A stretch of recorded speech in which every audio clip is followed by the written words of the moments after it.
तो hello dear students, welcome back to this session of ICT virtual classroom. ICT virtual classroom के session में आप सभी का एक बार फिर से स्वागत करते हैं। आज की क्लास में बात करने जा रहे हैं क्लास 11 सब्जेक्ट फिजिक्स के ऊपर, कक्षा 11 विषय भौतिक विज्ञान। अपनी प्रीवियस क्लासेस में जो जो बातें हमने करी उनको ही करेंगे कंटिन्यू और सीखेंगे कुछ नई चीज़ों को इन क्लास में। तो अपना पूरा ध्यान सामने स्क्रीन पर जरूर बनाकर रखें। हम चलते हैं स्मार्ट बोर्ड की स्क्रीन पर।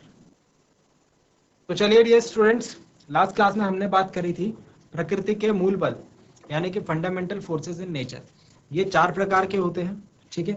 और इनके नाम हमने लिखे थे गुरुत्वाकर्षण बल, वैद्युत चुंबकीय बल, प्रबल नाभिकीय बल और दुर्बल नाभिकीय बल, यानी कि gravitational force, electromagnetic force, strong nuclear force and weak nuclear force. ठीक है।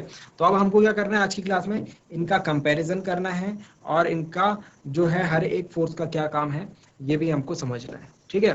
तो चलिए क्लास को स्टार्ट करते हैं। सबसे पहले हम बात करेंगे ग्रेविटेशनल फोर्स की।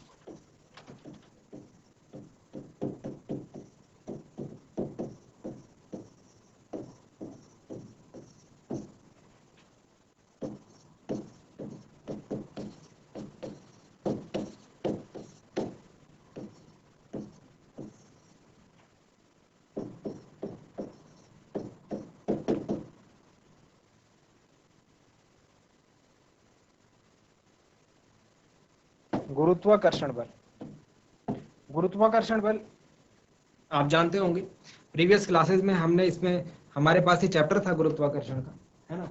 और इसमें हमने इसको पढ़ा है। बल में भी हमने इसको काफी सारे, मतलब 7th 8th क्लास से हम गुरुत्वाकर्षण बल के बारे में पढ़ना सीखते हैं। देखिए गुरुत्वाकर्षण बल होता क्या है, किन्हीं भी दो वस्तुओं के बीच लगने वाला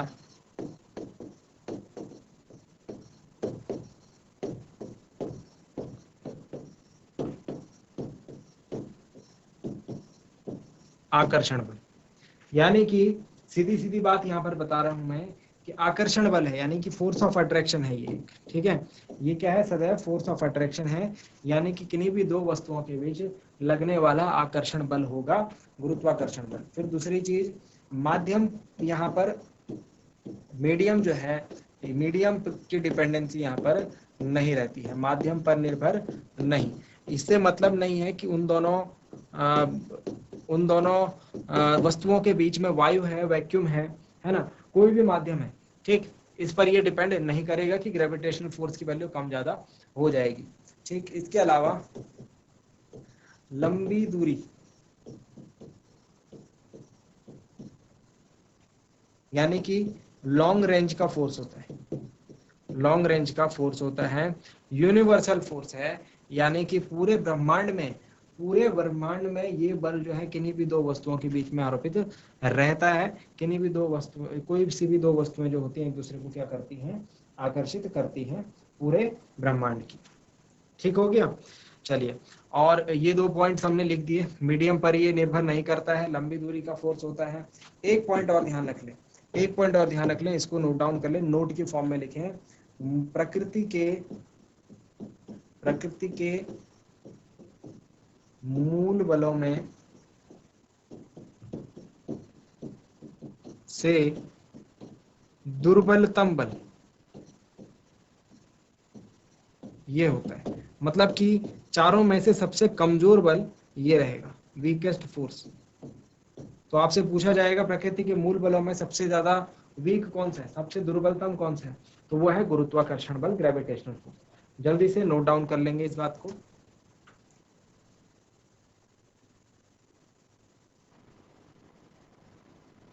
चलिए अब आते हैं अपने नेक्स्ट पॉइंट पर आते हैं।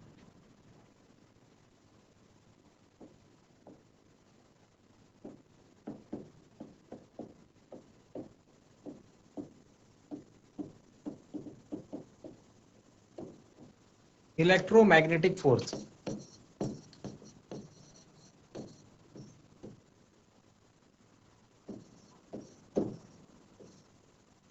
वैद्युत चुंबकीय बल,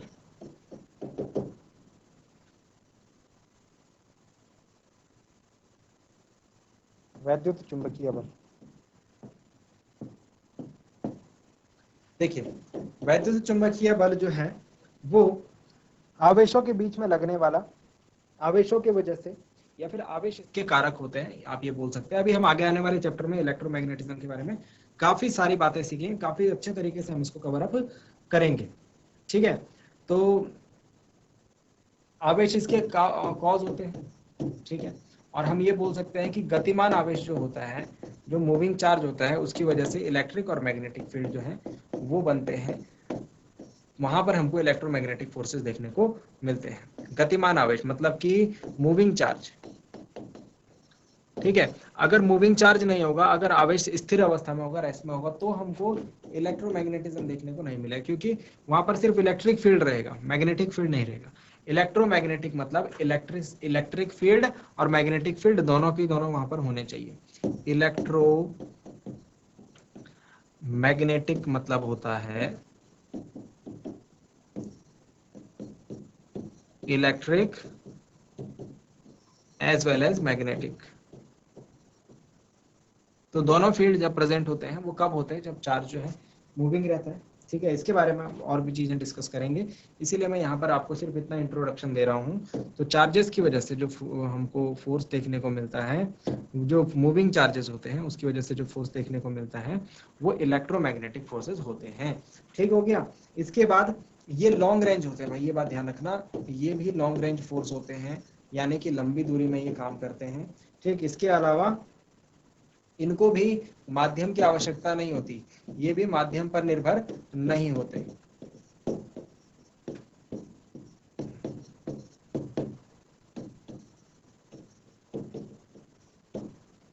ठीक। इसके बाद अगर बात करें तो ये क्या है भाई, ये एक प्रबल बल है, स्ट्रॉन्ग फोर्स।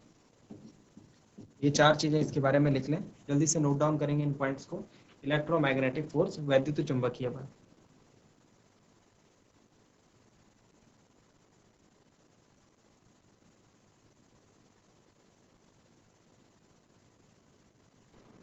चलिए नेक्स्ट बात करते हैं। तीसरे नंबर पे आता है हमारा स्ट्रॉन्ग न्यूक्लियर फोर्स।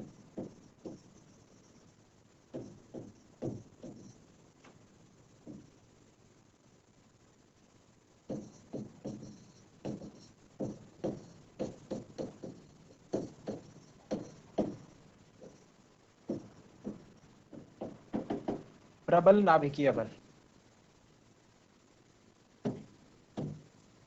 ठीक है। इसके बाद आता है स्ट्रॉन्ग न्यूक्लियर फोर्स, प्रबल नाभिकीय बल।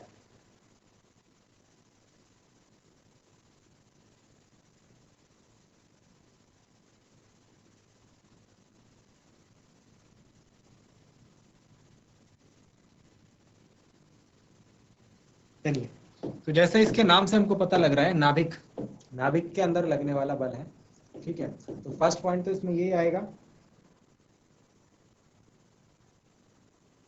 नाभिक, नाभिक यानी जिसको हम क्या कहते हैं, न्यूक्लियस के भीतर कार्यरत, ठीक है। बेसिकली काम क्या करता है ये, बेसिकली काम ये करता है, प्रोटॉन को प्रोटॉन से जोड़े रखता है, न्यूट्रॉन को न्यूट्रॉन से जोड़े रखता है, ठीक है। और प्रोटॉन को न्यूट्रॉन से जोड़े रखने का इसका काम जो है ये होता है, ठीक है। बात समझ में आ गई। नाभिक के अंदर काम करेगा, नाभिक के बाहर नहीं। नाभिक के बाहर इलेक्ट्रॉन की अगर बात करेंगे, इलेक्ट्रॉन पे ये वाला काम नहीं करेगा, ठीक हो गया। इसके बाद ये शॉर्ट रेंज फोर्स होता है, क्योंकि आप जान रहे हैं नाभिक के अंदर सिर्फ काम करेगा, और नाभिक का जो साइज है, जो न्यूक्लियस का रेडियस होता है, वो एंगस्ट्रॉम के रेंज में होता है ना। तो शॉर्ट रेंज फोर्स मतलब एंगस्ट्रॉम से भी काफी छोटा, 10⁻⁻15 मीटर की जो रेडियस है, इसमें ये काम करता है। तो बहुत छोटा जो है इसका कार्य क्षेत्र है ना, इसीलिए शॉर्ट रेंज फोर्स हो जाएगा। ये आवेश यानी कि चार्ज पर निर्भर नहीं, इस पर डिपेंड नहीं करता, किस पर डिपेंड नहीं करता, चार्ज पर। क्यों? क्योंकि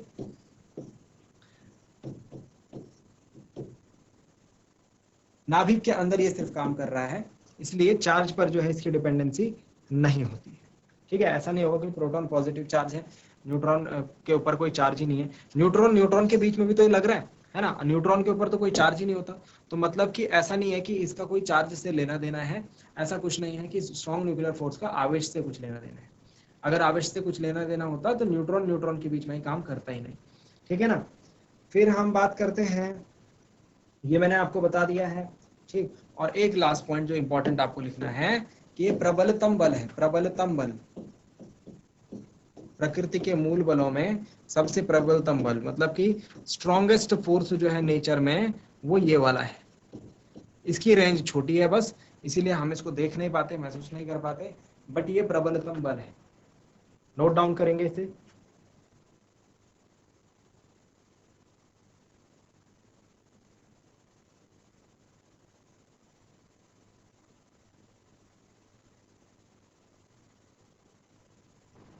चलिए, तो आई होप यहाँ तक आपने नोट डाउन कर लिया होगा। ठीक है, अब चलते हैं लास्ट पार्ट पे। लास्ट पार्ट में जिसमें हम बात करेंगे वीक न्यूक्लियर फोर्स।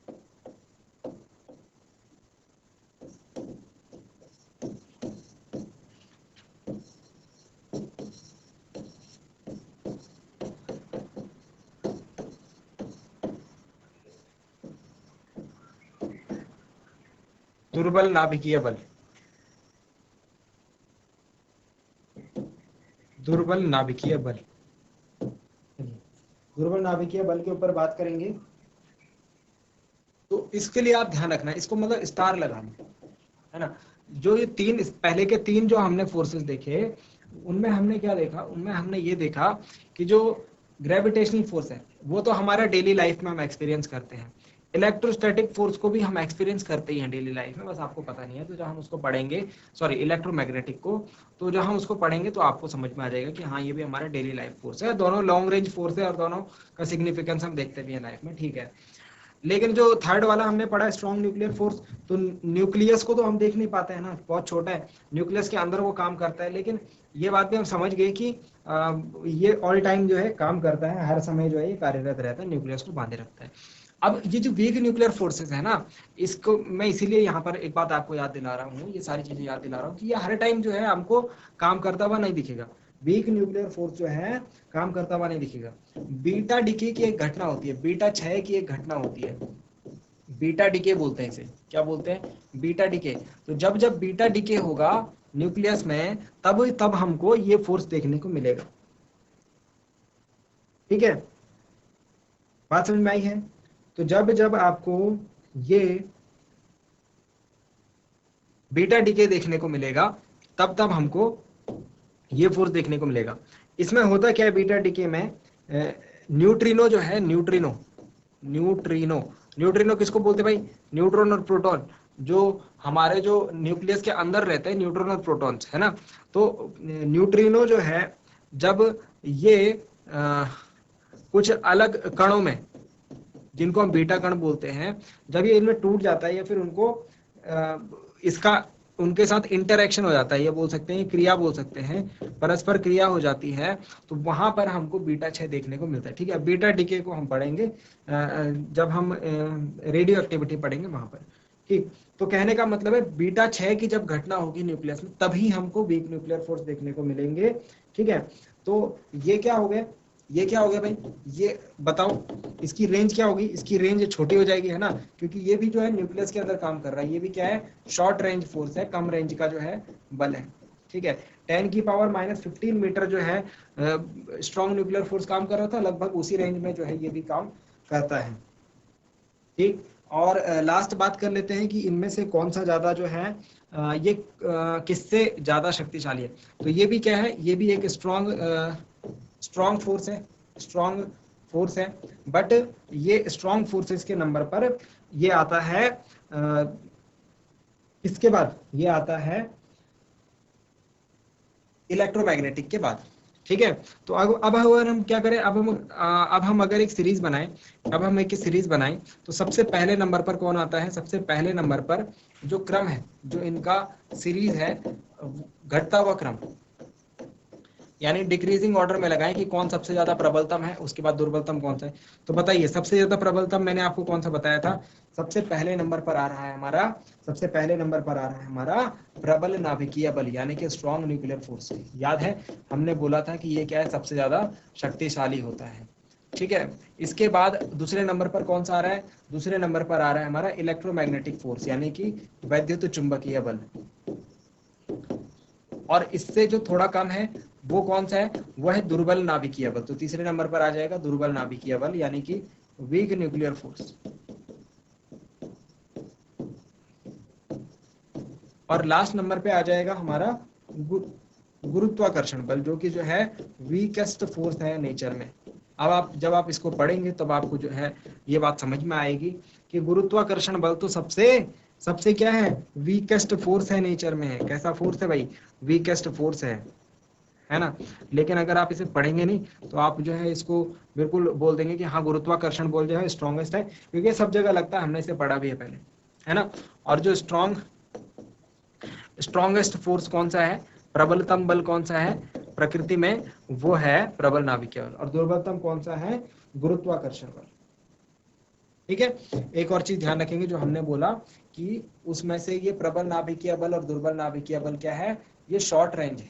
ये कैसी रेंज है? शॉर्ट रेंज है। और वैद्युत चुंबकीय बल और गुरुत्वाकर्षण बल ये लॉन्ग रेंज है। ठीक है, तो ये कुछ चीजें जो है आप इनके बारे में ध्यान रखना, जल्दी से नोट डाउन कर लेंगे, इनको अपनी कॉपी में बना लीजिए।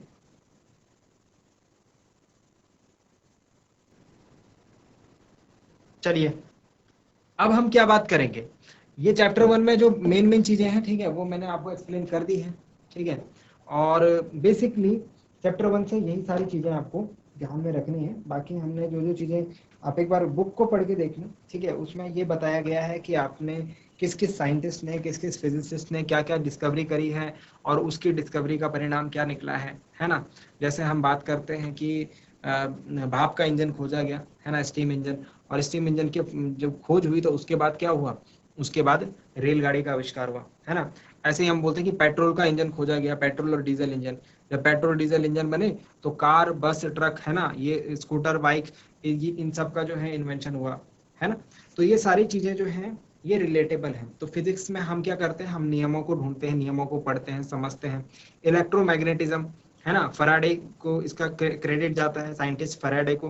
फैराडे ने इलेक्ट्रोमैग्नेटिज्म के ऊपर काफी काम किया और उसके फलस्वरूप आप देखते हैं कि जो आपका रेडियो ट्रांसमीटर है ना, जो काम करता है। इसके अलावा जो हमारे टीवी में सिग्नल्स जो आते हैं, ये सारी चीजें जो हैं उससे कनेक्टेड हैं।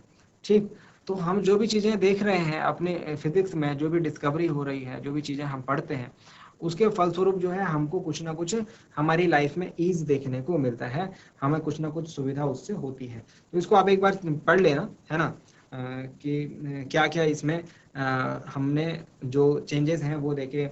एडिसन ने क्या करा था, बल्ब बनाया था, तो बल्ब की वजह से हमारे जो सारे घर हैं उनमें लाइट हो गई, है ना।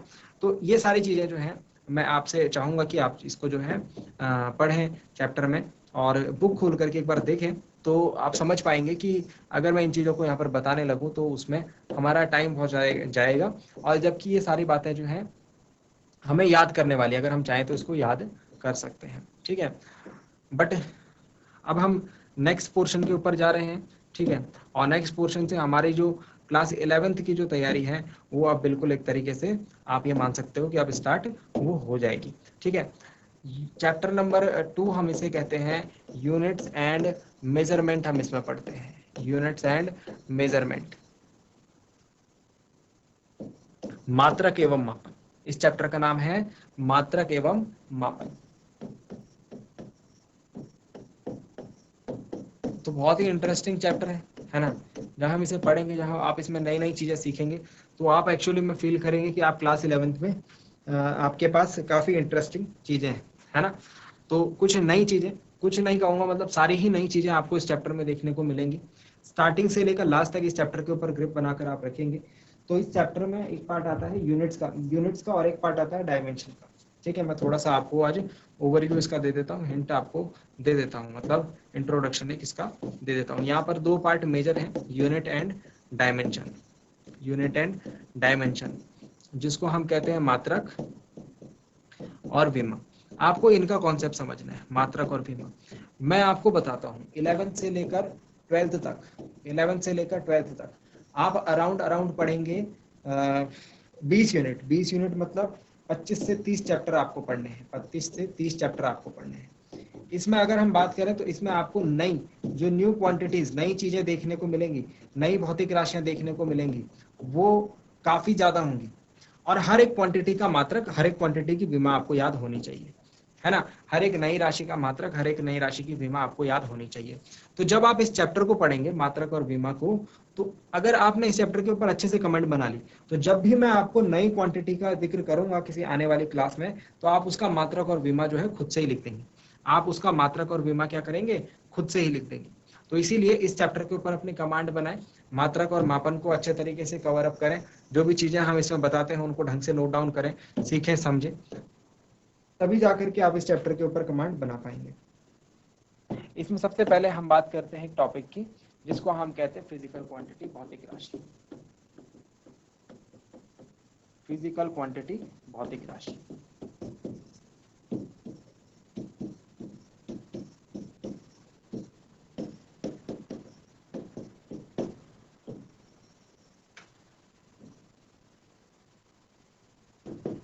फिजिकल क्वांटिटी, भौतिक राशि। भौतिक राशि का क्या मतलब है? भौतिक राशि का मतलब होता है those quantity which can be measured।